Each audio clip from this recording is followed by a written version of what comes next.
ప్రార్థించుకున్నాం. ప్రభువా, ఇంతవరకు మాతో ఉండి మమ్మల్ని నడిపించి వాడవేగా నీ బలిష్టమైన హస్తాల నుంచి ప్రతి ఒక్కరిని మీరు బలపరచండి. ఎవరైతే ప్రభువా ఇచ్చినారు, ఎవరైతే ఈ ఎదుటికి వచ్చినారో పూర్ణ శాంతి గల వారిని రక్షించు, కాపాడు. శరీర బలహీనత, ఇంట్లో బలహీనత, ఇంట్లో సమస్యల ప్రవర్తి నుంచి విడిపించగల తండ్రి వేయడం ఈ విశ్రాంతి దిన ఆశీర్వాదాలు వింటున్న వారిని వచ్చిన వారిని దయచేసి మీరు మహిమతో వేస్తున్నామని ప్రార్థిస్తున్నాను తండ్రి. ఆమేన్. పాపముల నుండి విడిపించును యేసుని నామము, నిత్య నరకాగ్నిలో నుండి రక్షించెను క్రీస్తేసుని నామమే. యేసు నామము జయం జయము, సాతాను శక్తులు లయం లయము.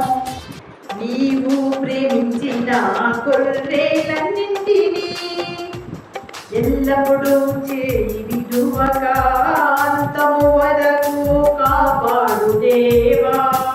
నీవే నా మంచి కాపరివి, నీవే నా మంచి కాపరివి.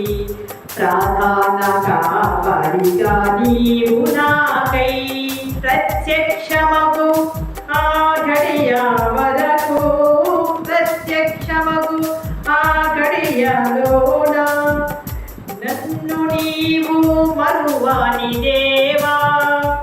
నీవే నా మంచి కాపరివి, నీవే నా మంచి కాపరివి.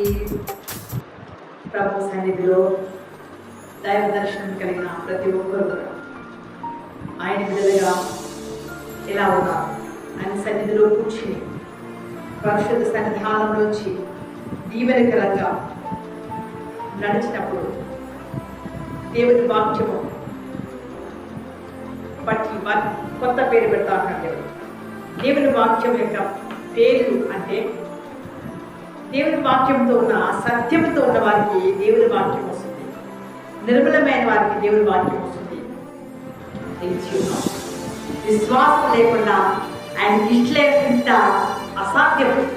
అందుకే ఈ రోజున వెతికిన వారికి ఫలం ఉంది, వచ్చిన వారికి ఫలం ఉంది, వింటున్న వారికి మీకు ఫలం ఉంది. విశ్వాసాన్ని బట్టి మీకు ఫలం ఉంది, వింటున్న మీకు ఫలం ఉంది, వచ్చిన మీకు ఫలం ఉంది. దేవుని వెనుక వచ్చిన వారికి ఫలం, ప్రతిఫలం ఉంది. వెతికిన వారికి ఫలం ఉంది. వాగ్దానం చేసిన దేవుడు నమ్ముతూ ఉన్నాడు. నమ్మదగిన దేవుడు యేసయ్య. విశ్వాసాన్ని బట్టి నోవహు అది వరకు చూడని సంగతుల గురించి దేవుడి చేత హెచ్చరింపబడి భయభక్తులు గలవాడై తన ఇంటి వారి రక్షణ కొరకు ఓడ సిద్ధం చేసెను. నోవహు ఓడ నేటికి జాడ, నోవహు ఓడ నేటికి జాడ. నోవహు ఓడ ఎక్కిదామా? నేటికి ఉందా జాడ? మనకు అర్థం చేసుకోవాలి. ఈ రోజున ఆ బిడ్డలమే మనం కూడా విశ్వాసానికి అబ్రహాము తన కుమారుని త్యాగం చేసినట్లుగా ఇచ్చేస్తాడు. లోకము ఎలా ఉందంటే ద్వేషిస్తుంది. లోకము మిమ్మల్ని ద్వేషిస్తుంది, అయినా ఆశ్చర్యపడకండి. పరిశుద్ధులను ద్వేషిస్తుంది, అయినా ఆశ్చర్యపడకండి. స్థిరమైన విశ్వాసము సహోదరులారా, మనం ప్రేమిద్దాం. జ్ఞానం గల బిడ్డలు నిత్యము జీవిస్తారు, ఆత్మ సంబంధంలో జీవిస్తారు. ప్రేమ లేనివాడు మరణంలో నుంచున్నాడు. ప్రేమ లేనివాడు ఎక్కడున్నాడు?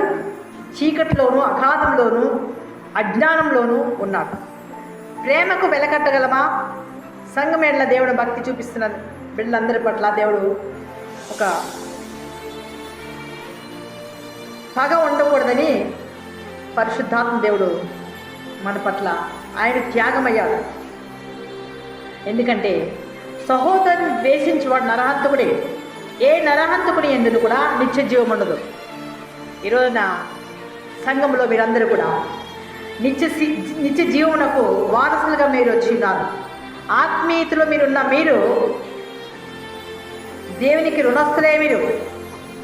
ఎందుకంటే ఆయన ప్రేమ మీకు చూపించాడు కాబట్టి ఆయనకు రుణపడి ఉన్నారు. ఒకవేళ నేను కూడా ఆయన ప్రేమ లేని దాన్ని అయితే కడకి చీకటే. అలాంటి నన్ను ఆయన త్యాగపూరితమైన ప్రేమలోకి నన్ను పిలిచాడు.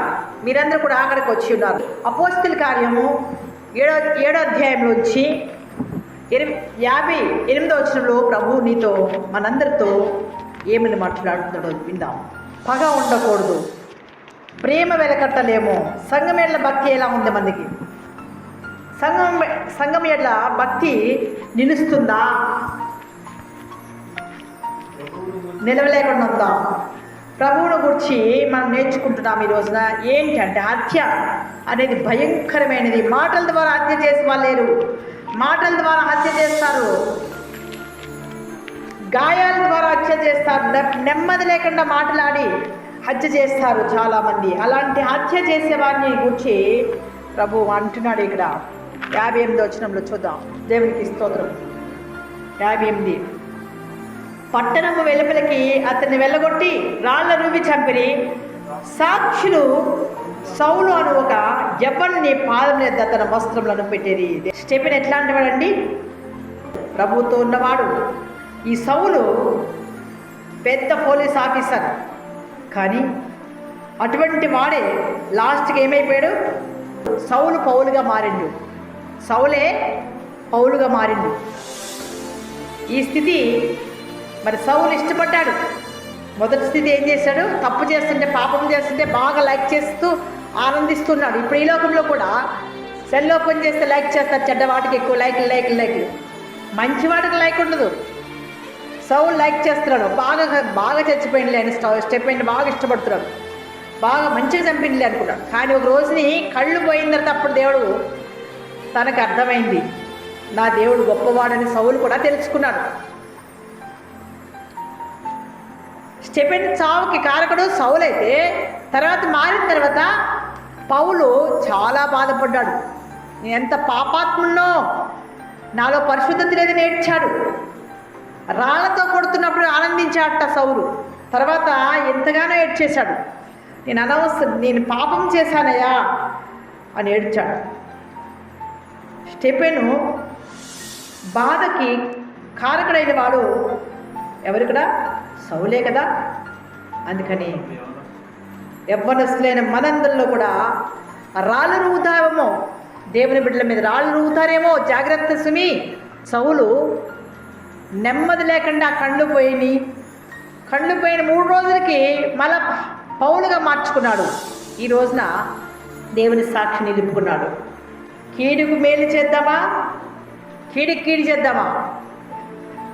కీడుకు ప్రతిగా మేలు చేయండి, ఆశీర్వాదాలు వస్తాయి. శత్రువులను కొరకే ప్రార్థించండి. నిద్రమత్తులో ఉన్నారేమో, ఒకవేళ అలసిపోయి ఉన్నారేమో, లేచి ప్రార్థించండి.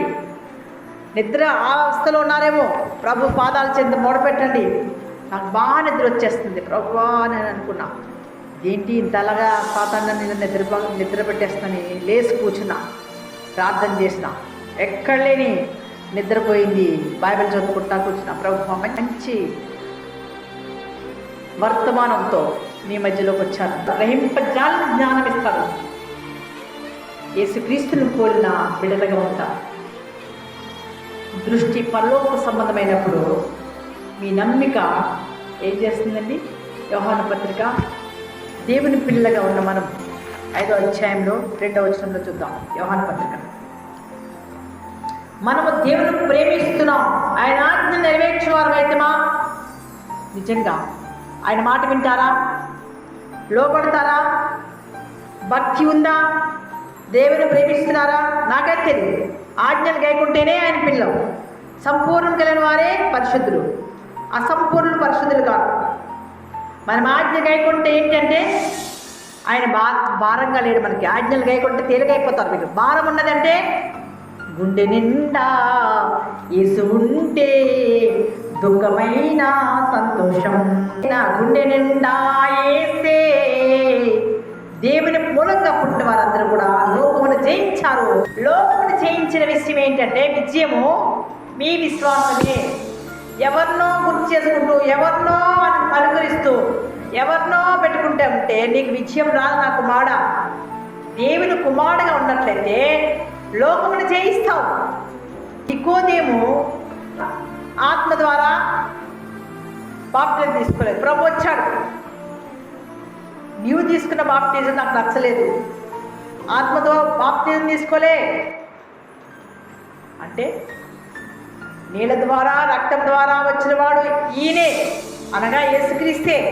ఈయనే నీళ్లతో మాత్రమే కాక నీళ్లతో రక్తంతో వచ్చిన ఆత్మ సత్యము కనుక సాక్ష్యం ఇచ్చేవాడు ఆత్మయే. పరిశుద్ధాత్మ దేవుడు రక్తంలో పాపములు కడిగేశాడు, శాపం కడిగేశాడు. నీళ్ళ ద్వారా నీ శాపం అంతా కొట్టివేస్తాడు. నీళ్ళు ఉత్తును వేసుకుని ఉండకండి, ప్రత్యేకమైన పరిశుద్ధాత్మ నీళ్ళు బాప్టిజం ద్వారా మీరు విముక్తి పొందాలని దేవుడు వాక్యం గుర్తు చేస్తారు. విజయం పొందారు, విజయవీరులయ్యారు. విశ్వాసానికి ఏంటి? విజయవీరులే. పరిశుద్ధులకి ఏంటి? పరిశుద్ధాత్మ స్వాతంత్రమే. దేవుడి సన్నిధిలో మనం కలిగి ఉన్న ప్రేమను బట్టి భయం ఉండదు. దేవుని ప్రేమ ఉన్న వారికి భయం ఉండదు. దేవుని ప్రేమ లేని వారికి అంతా భయమే. చీకటిని చూస్తే భయం, దెయ్యాన్ని చూస్తే భయం, లోకాన్ని చూస్తే భయం, మరణం అంటే భయం, పాపం అంటే భయం, లోకం అంటే భయం. పరిశుద్ధులకి ఇలా ఉన్నది ఇక్కడ. పాప చింతనతో భయం ఉన్న వారికి హృదయము దేవుని సన్ని అభివృద్ధికరమైన మాటలు వచ్చినాయి ఇక్కడ. దేవునికి స్తోత్రం చెప్పండి. హల్లెలూయా. ధైర్యపరిచే దేవుడు మాటలు ఉన్నాయి ఇక్కడ. ధైర్యం చెడ్డ వారికి ధైర్యం ఇస్తాడు దేవుడు. ఆయన పోలి నడుస్తావా? ఒప్పుకో. దేవుని కుమార్తెగా ఒప్పుకో. ప్రసన్నత పొందుకో. ప్రసన్నత లేకుండా ఉన్నావేమో, ప్రశాంతత లేకుండా ఉన్నావేమో. అదృశ్య దేవుడు నీకున్నాడు, పరిశుద్ధాత్మ దేవుడు నీకున్నాడు. హల్లెలూయా. ప్రతి వారు కూడా దేవుని మూలంగా పుట్టి ఉన్నారు. వింటున్న మీరందరూ కూడా దేవుని మూలంగా పుట్టి ఉన్నారు. అంటే దేవుని మూలంగా పుట్టిన వారు ఎలాంటి వారంటే ప్రేమించేవారు, తిరిగి జన్మించిన వారు. నూతన జన్మ యొక్క గుర్తింపు మీలో ఉన్నది. స్వనిర్ణయం కాదు, సొంత నిర్ణయం కాదు, దేవుని నిర్ణయం మీలో ఉన్నది. ఒకవేళ సొంత నిర్ణయంతో ఉంటే అది బాప్టిజం కాదు. పరిశుద్ధాత్మ నిర్ణయం ఉంటే నేను బాప్టిజం పొందుకో, లేకపోతే వద్దు. దేవుని నిర్ణయం తీసుకునే నువ్వు బాప్టిజం తీసుకో. ఎవరో చెప్పిన దానికోసం నువ్వు బాప్టిజం తీసుకోకు, రాక కూడా. సాక్ష్యం ఇస్తున్నారు ఎవరు? ఆత్మ, నీళ్లు, రక్తము. ఆత్మ, నీళ్లు, రక్తము ఈ ముగ్గురు ఒకటైతేనే పరిశుద్ధాత్మ దేవుడు కార్యాలు చేస్తాడు. తండ్రి, కుమార, పరిశుద్ధాత్మ. నిరీక్షణ, ప్రేమ, విశ్వాసము అన్నింట్లోని ముఖ్యంగా మొదట మనం జ్ఞాపకం చేసుకుందాం. ప్రేమ ఉంటేనే కానీ ఆత్మ ఉండదు. పరిశుద్ధాత్మ ఉంటేనే కానీ నువ్వు బాప్టిజం తీసుకోలేవు. అదే ప్రేమతో నువ్వు బాప్టిజం తీసుకుని ఒకే దేవుని యందు నువ్వు శక్తి పొందుకుంటావు. అందరిలోనూ ఆయన అందరి వాడై ఉన్నాడు. సకల దుర్నీతి పాపమే. అయితే ఆ దుర్నీతి పాపము తొలగించకే దేవుడి లోకంలోకి వచ్చాడు. దేవుని మూలంగా పుట్టి ఉన్నవాడెవడో పాపము చేయడు. నిన్ను నీవు కాపాడుకుంటావు. నిన్నే కాదు, నీ పక్కన ఉన్న వారిని కూడా కాపాడుతావు. ఆత్మీయ జ్ఞానము, కళ్ళు తెరవబడిన జ్ఞానము, ఆత్మీయ నేత్రము తెరవబడాలి. ఇస్తున్నాము. Thank you Jesus. పాపం జరుగుతుంది, ఎక్కడ చూసినా పాపం జరుగుతుంది. దుష్టుని ఉన్నది, ఎక్కడ చూసినా అందరిలో దుష్టుని కార్యాలు ఉన్నాయి. జాగ్రత్త. దుష్టుని సంబంధమా, దేవుని సంబంధమా? దేవుడు అడుగుతున్నాడు. సత్యమైన వాడు గ్రహించగలుగుతాడు, సత్యం లేని వాడు గ్రహించలేడు. దేవుని కుమారుడెవడో, దయ్యం కుమారుడెవడో తెలుసుకోగలుగుతాడు. అపవాది కుమారుడెవడో, దేవుని కుమారుడెవడో ఇప్పుడే తెలుసుకోగలుగుతాం. దేవునికి స్తోత్రం. ప్రార్థన చేసుకుందాం అందరం. ఏకీభవించి మీరందరూ కూడా ఏకీభవించండి. దేవునికి స్తోత్రం. పరిశుద్ధాత్మ. క్రీస్తునందున్న జీవితము నిత్య జీవమే. క్రీస్తునందున్న జీవితము నిత్యత్వమే. క్రీస్తునందున్న జీవితము పునరుత్థాన శక్తి. క్రీస్తునందు మృతులు ధన్యులే. అవును నాయన. ఈ రోజున మృతమైన స్టెఫెన్ చూస్తే పరలోక సౌందర్యం కలిగి ఉన్నాడు. సౌలైతే మార్పు పొంది పౌలుగా మార్చబడ్డాడు. పౌలు సౌలుగా ఉన్నంతసేపు పౌలు సౌలైనప్పుడు మార్పు లేదు. సౌలు పౌలైనప్పుడు మాత్రమే మార్పు వచ్చింది. ఈవేళ సౌలుగా ఉన్నంతసేపు రాక్షసత్వం కలిబడింది. ప్రేమ లేదు, కఠినాత్మతో జీవించాడు, పాపంతో ఉన్నాడు, దుష్టత్వం ఆవరించింది. ఈ రోజున పరిశుద్ధుడిగా వచ్చాడు. పౌలు పరిశుద్ధుడిగా వచ్చాడు, పాపం ఒప్పుకున్నాడు, క్షమించే దేవుడుగా నువ్వు ఉన్నావు, రక్షించుకున్నావు. నా కుమారా పౌలా, నిన్ను నేను చూస్తున్నానన్నావు ప్రభు. స్టెఫెన్ చంపినప్పుడు బాధపడినావు తండ్రి. అయ్యా నీకు స్తోత్రం. అలానే ఈ రోజున కూడా ఎంతమంది అయితే నీ బిడ్డలుగా ఉన్నారు వారందరినీ రక్షించడం అర్హుడు.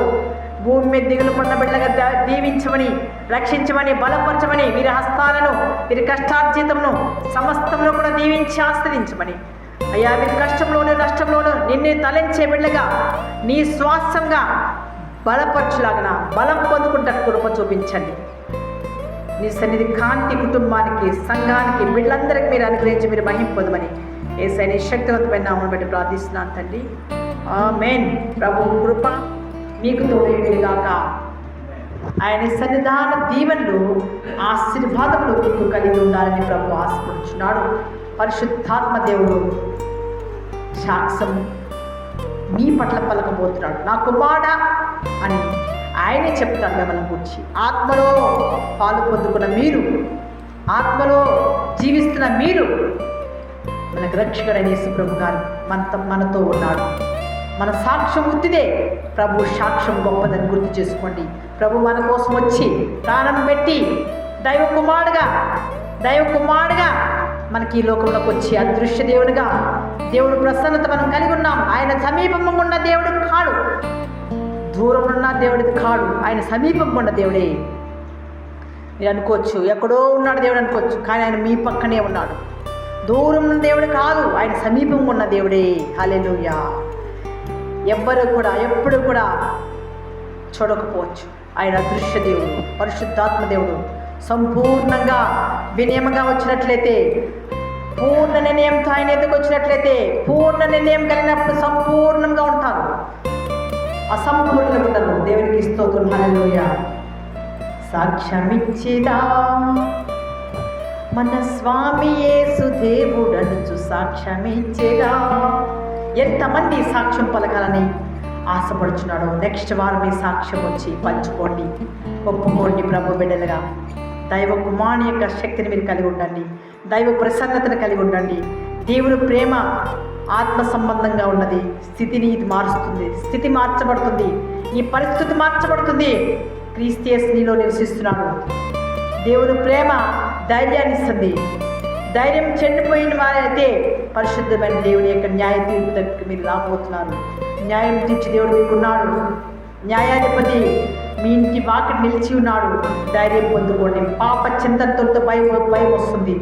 పాప చింతన దేనికి సంబంధం అంటే దేవుడు లేని జీవితానికి.